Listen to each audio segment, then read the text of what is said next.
বাংলাদেশ জামায়াতে ইসলামী secretary general অধ্যাপক মিয়া গোলাম পরোয়ার বলেছেন, প্রশাসনের অনেকের আচরণে এখনো ফ্যাসিবাদের গন্ধ আছে। প্রশাসনের সব জায়গায় আগে পরিষ্কার করুন। তাদের আচরণে বোঝা যায় অনেকের কথার মধ্য দিয়ে ফ্যাসিবাদের গন্ধ আসে এখনো। প্রশাসনের সব জায়গাগুলো পরিষ্কার করুন। যে অবাধ নিরপেক্ষ নির্বাচনের জন্য একসাথে রক্ত গেল, হাজার হাজার জীবন গেল, 2 মাস 6 মাস আগে হলো কি পরে হলো, নির্বাচনের দিন আমাদের কাছে গুরুত্বপূর্ণ নয়, নির্বাচন নিরপেক্ষ হবে কিনা সেটাই হচ্ছে গুরুত্বপূর্ণ।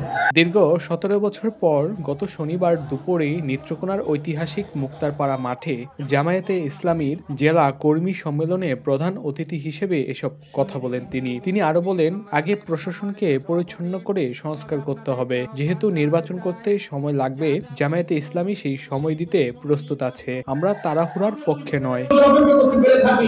তো 2 মাস 6 মাস আগে হবে কি পরে হবে, প্রশাসনকে পরিচ্ছন্ন করে সংস্কার করে নির্বাচন করতে যেটুকু টাইম লাগবে, জামায়াত ইসলামী সেই সময় দিতে প্রস্তুত আছে। আমরা তাড়াহুড়োর পক্ষে নই, কি বলেন ঠিক কিনা?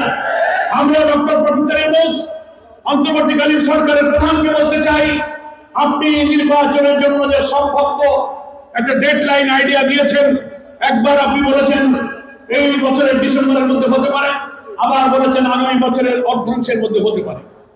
ঠিক আছে, আপনার দেওয়া এই ডেডলাইনের মধ্যে সংস্কার সম্পন্ন করুন, খুনিদের বিচার নিশ্চিত করুন, তারপর নির্বাচনের ডেডলাইন আপনি ঘোষণা করুন। সেই নির্বাচনে জামায়াত ইসলামী এই সরকারকে সহযোগিতা করবে। তিনি আরো বলেন, যদি অন্তর্বর্তীকালীন সরকারের একটি অবাধ, নিরপেক্ষ, গ্রহণযোগ্য নির্বাচনের পথে কেউ বাধার সৃষ্টি করে, বুঝতে হবে ওরা নির্বাচনকে বিলম্বিত করতে চায়। যদি অন্তর্বর্তীকালীন সরকারের একটি অবাধ, নিরপেক্ষ, গ্রহণযোগ্য, পার্টিসিপেটরি, ইনক্লুসিভ, ক্রেডিবল একটা ইলেকশনের পথে কেউ বাধা তৈরি করে, নতুন নতুন উস্কানি দিয়ে দেশকে অস্থির করতে চায়, বুঝতে হবে এরা ইলেকশনকে বিলম্বিত করার চেষ্টা করছে। এরা আমাদের দেশপ্রেমিক ছাত্র জনতার রক্তের সাথে কিন্তু সম্মান দেখাচ্ছে না, এদের অসৎ উদ্দেশ্য। এই জন্য আমরা সরকারকে বলছি, জনগণ আপনার সঙ্গে আছে, দেশকে আপনি শান্ত রাখুন। এই স্বাধীনতার 53 বছর ধরে কারা সরকার চালিয়েছে, দেশ চালিয়েছে, কাদের আচরণ কি, কাদের চরিত্র কি, কারা যোগ্য অযোগ্য, কারা দলবাজ, কারা দুর্নীতিবাজ, কারা চাঁদাবাজ, সকলকে আপনারা কিন্তু চেনেন। ফলে আপনি ভয় পাওয়ার কিছু নেই।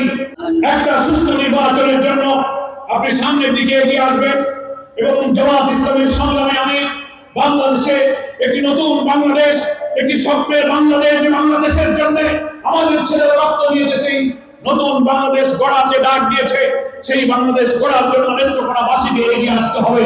সম্মেলনকে ঘিরে সকাল থেকেই খন্ড খন্ড মিছিল নিয়ে জেলার 10 উপজেলা থেকে নেতাকর্মীরা উপস্থিত হতে শুরু করেন নেত্রকোনার মুক্তারপাড়া মাঠে। এই মুক্তারপাড়ার মাঠে কর্মী সম্মেলন,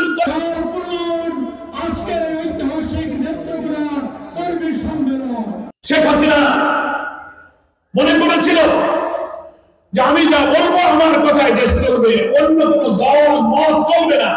আওয়ামী লীগ, শেখ পরিবার তার দলের কর্তৃত্বে ব্যবসা বাণিজ্য, রাজনীতি, দল, নির্বাচন, ভোট, লেখাপড়া, অধিকার সবকিছু তার হাতের মধ্যে এসে কর্তৃত্ব করতে চেয়েছে।